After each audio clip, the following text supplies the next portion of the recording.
Coups de feu, gaz lacrymogène, déploiement temporaire de véhicules armés.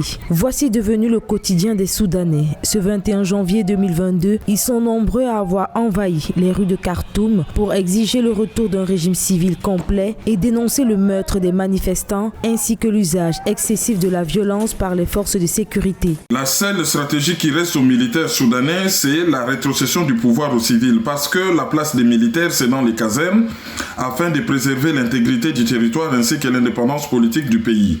Ils peuvent négocier pour les crimes qui ne sont pas des sangs un certain élargissement. Ils peuvent négocier aussi la préservation de quelques intérêts économiques, mais ils n'ont pas d'autre choix que de laisser le pouvoir aux civils. Des manifestations qui se multiplient dans le pays avec pour mot d'ordre l'établissement d'un régime civil. Une situation qui ne laisse pas de marbre la communauté internationale, notamment les États-Unis d'Amérique, qui ont maintenu la suspension de l'aide au Soudan, initialement interrompue, à moins que la violence ne cesse et qu'un gouvernement dirigé par des civils ne soit rétabli.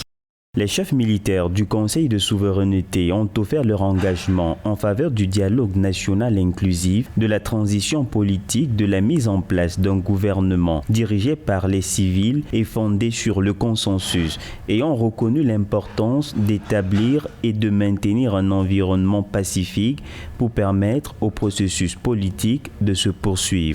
Revendiquant Urbi Orbi, un régime civil complet et le rétablissement de la paix, l'association des professionnels soudanais, leader du mouvement de protestation, a appelé les citoyens à une nouvelle manifestation le 24 janvier. Pour rappel, le 18 janvier 2022, une grève de 3 jours avait été déclenchée par des syndicats, dont celui des médecins, en réaction aux violentes répressions armées.